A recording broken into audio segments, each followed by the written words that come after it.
Hey, what's going on, everybody? Welcome to the first episode of Back in the Day. I am your host, Enri. Guys aren't familiar with me, go check out the I'm Just Saying podcast on all major platforms. But today I'm here with something a little different. You know what I'm saying? You know, one of my traits that I feel that I'm very good at, that I'm great at, is voiceover work. So I wanted to try some of my narrative work right now, and with a new segment for my Patreons only, my patrons. But this segment is going out to the world. Episode 1 will go out to the world, but every other episode is only for the patrons only. I'm gonna call it Back in the Day, Back in My Day. And it's just going to be stories about, me growing up. Things that happened in my life. Today's episode is called Conspiracy to Murder. Yeah, your boy was technically a conspirator to murder. Don't tell nobody, though. But, yeah.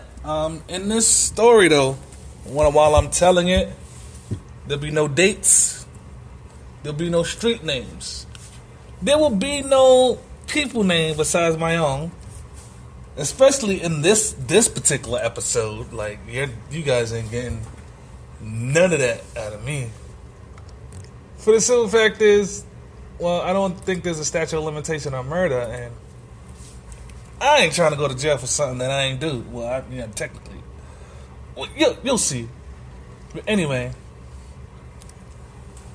I'd like to welcome y'all to my new segment, or a little thing I'm starting to try called Back in the Day. And here we go.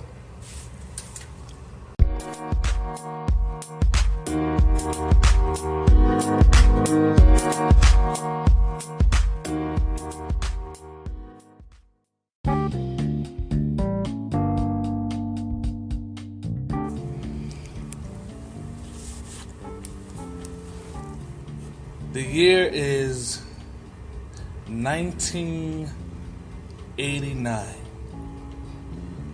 New York City, summer 1989. Summer is very hot. It's a nice, beautiful summer day. And I don't know if y'all too familiar, though, but in the 80s, during the summertime, it was lit. It was really lit. It was popping.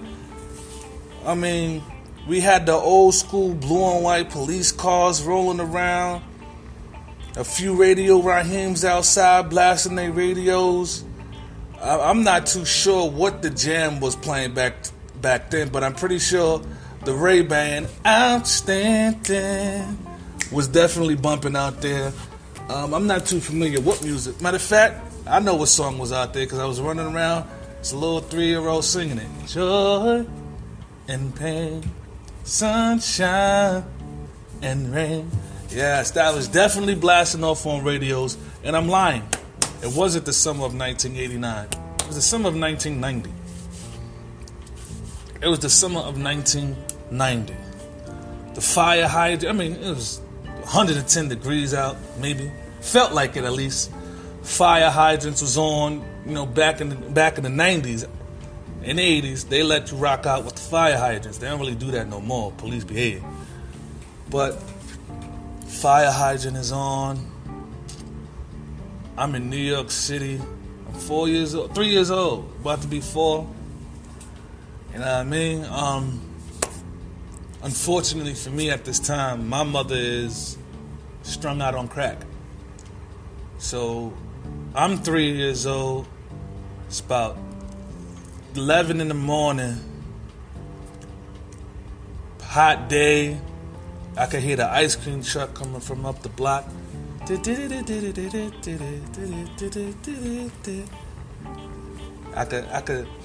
was just a beautiful day. Pigeons was running around. This is when pigeons was heavy. Like, there was mad pigeons around. I could hear the stray dogs barking at the pigeons. Roo, roo. definitely a pit bull. I'm in the Bronx.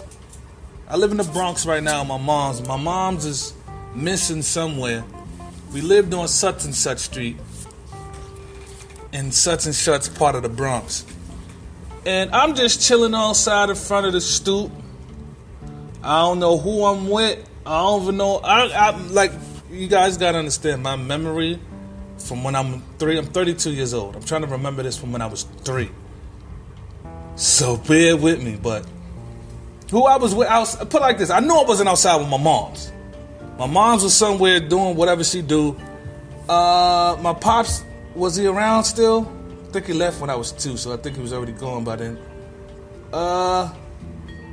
Not too sure I don't think my pops is around, but anyway. I'm sitting on the stoop chilling, maxing, relaxing. You know what I'm saying? Doing what a kid does, eating. I don't know if you ever remember it's an ice cream or ice, I don't know what it is, but it's a push-up thing. Like, it come in like orange sherbet or stuff like that, but it's basically, it looked like a firecracker if you're holding it. It looked like one of them firecrackers you light up and it'll go poof. But when you rip the paper off on the top, you gotta push the ice cream from the bottom with the stick. A famous cartoon had them to Flintstones. There was a Flintstone ice cream out once. You just push the thing up and you eat all. So I'm sitting down there eating one of them. You know what I'm saying? And I think I got another 25-cent icy, but the 25, they're not 25 cent in the 90s. The 25-cent ices in the 90s was 10 cent. So I'm eating one of the 10-cent ices as well. I'm just sitting on the stoop and everything, and there was a gnome. Well, back then I didn't know he was a drug user, but now, me being an adult, putting 2 and 2 together, it's a known drug user back then by the name of such and such.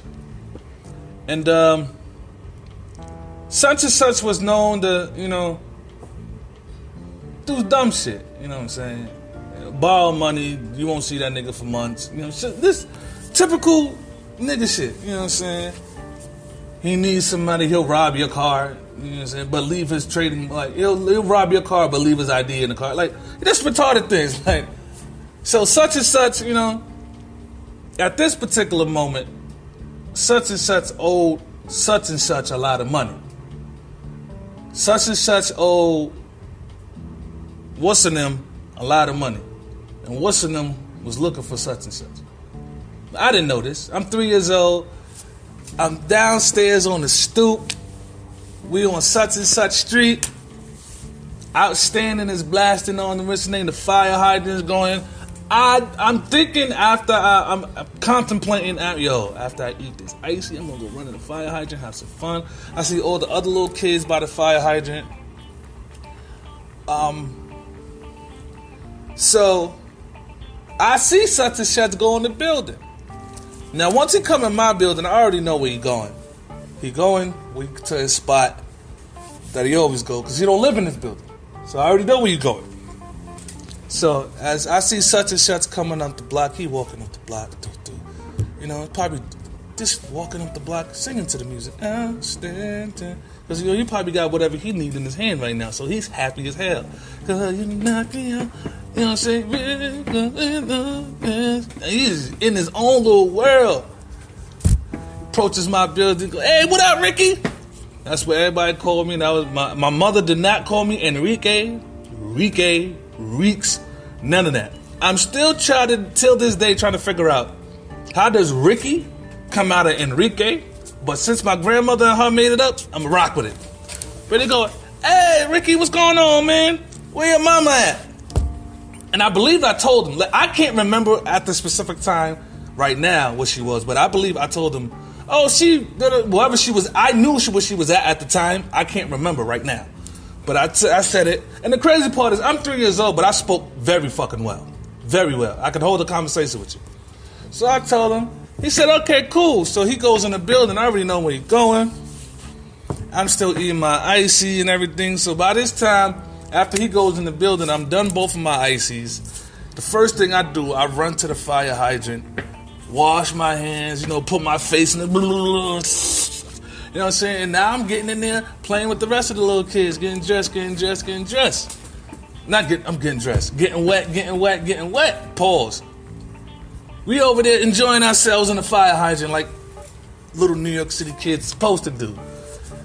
You know, the girls over there, the older girls playing double dutch. The older boys was playing tag and other stuff. I was 3 years old, so all I was doing was running in the sprinklers and running back to my running back to my porch.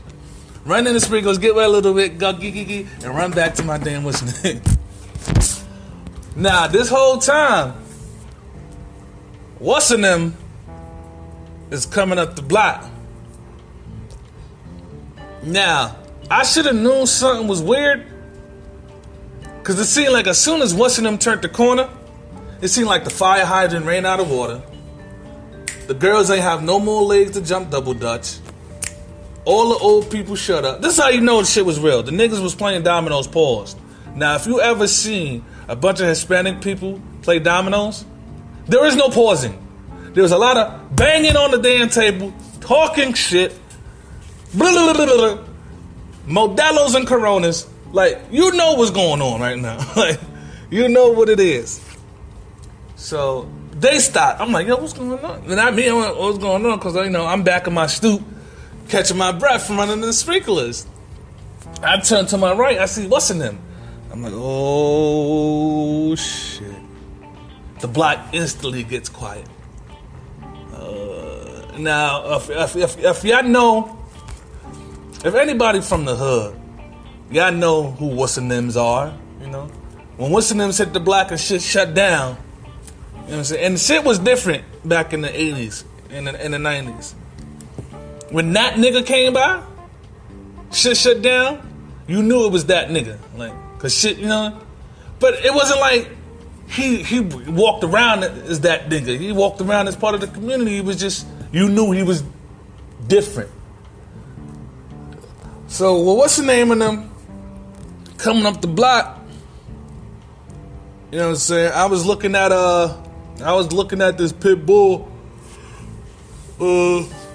These two ladies arguing because, you know, one lady had a pit bull, the other one had a chihuahua, and the pit bull was chasing the chihuahua. Look, they sitting there arguing, and as they're arguing, what's in them walks by them, and he says, "Cut that shit out." And they both just shut up. I'm like, oh shit. Is that you don't understand? At 3 years old, seeing that, I thought I saw God. And this is the part of the segment where you religious people just chill out. Like, I'm 3 years old at the time.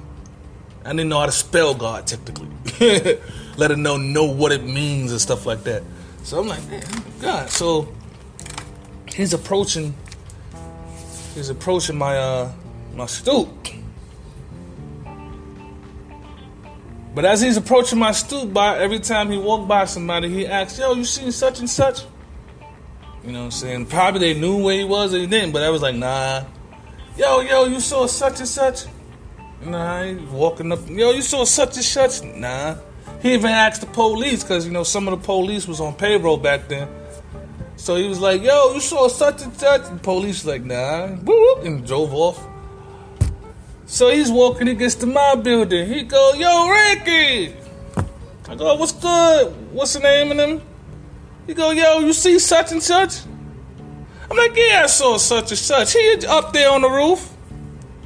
He on the roof right now? I'm like, yeah, such and such on the roof right now.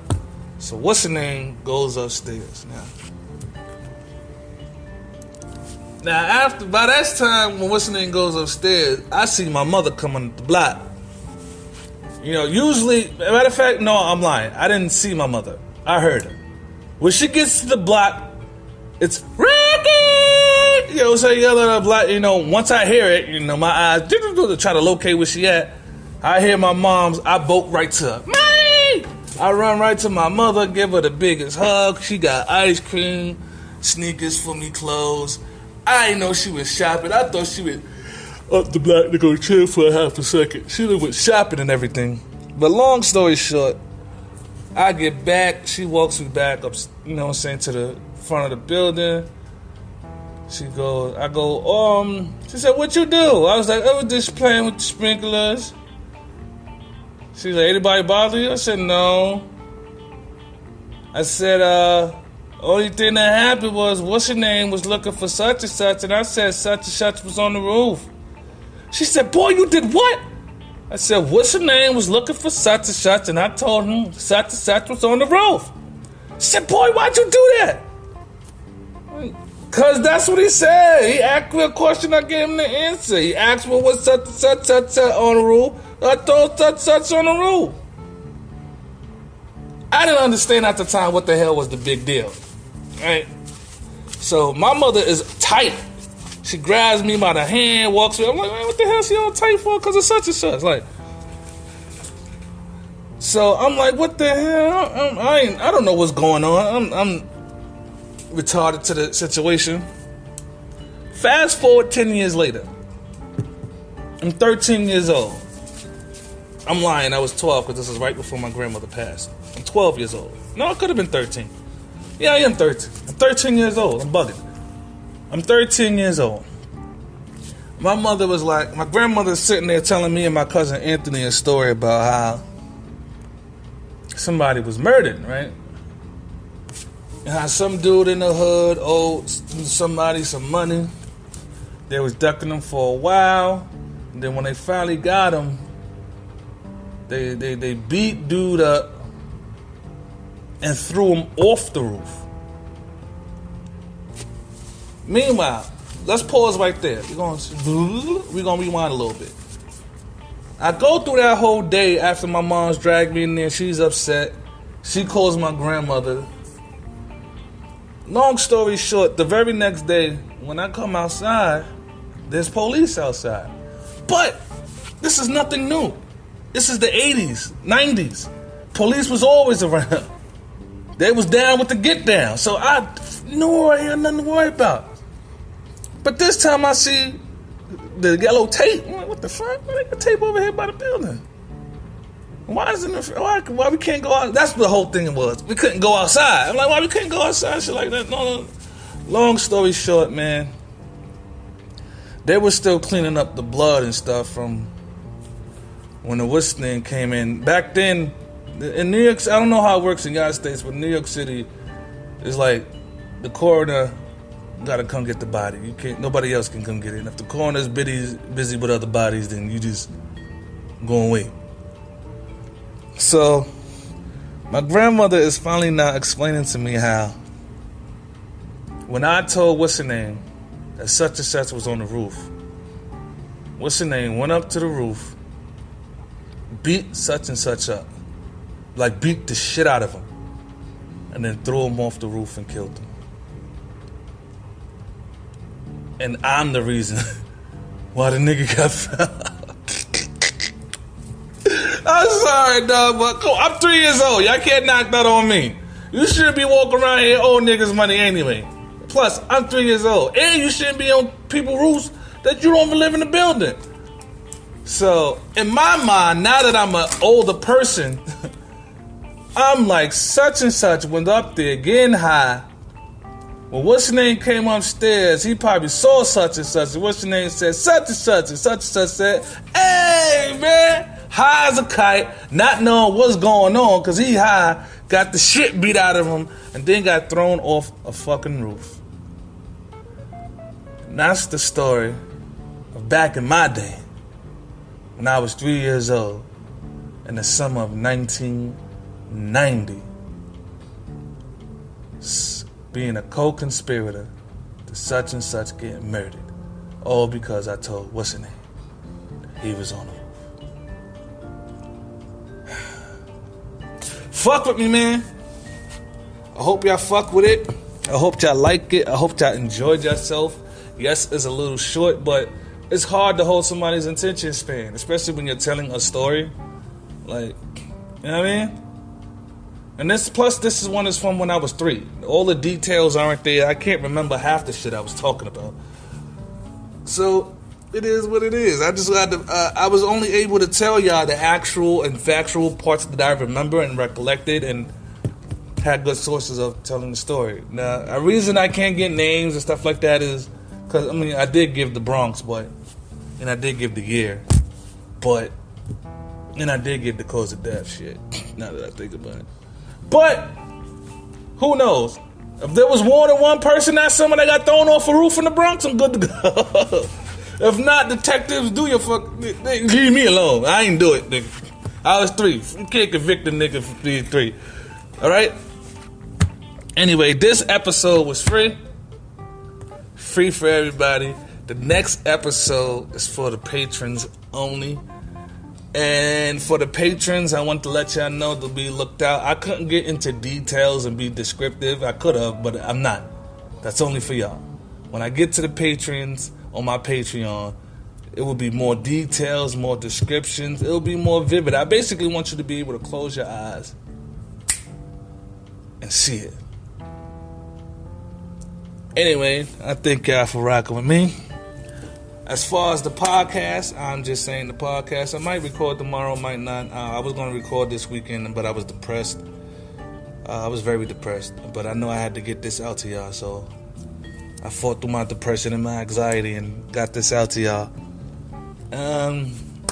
Other than that, I appreciate y'all continuing to listen to me. I hope, my dream of becoming a brand and a personality, and it happens one day. Wherever platform it's at, this is just another way of me, maybe I can be an audiobook narrator. I'm just trying to expand my horizons and not put myself in a box as a creator. I just want to create, sending good vibes out there. Remember, dreams don't work if you don't. Dream don't work if you don't. Point blank, period. It's your boy Henry, a.k.a. TV the Vocalist, a.k.a. TDA, the Devil's Advocate. And this was my segment or my series called Back in My Day, Episode 1. I thank y'all for rocking out with me. Peace.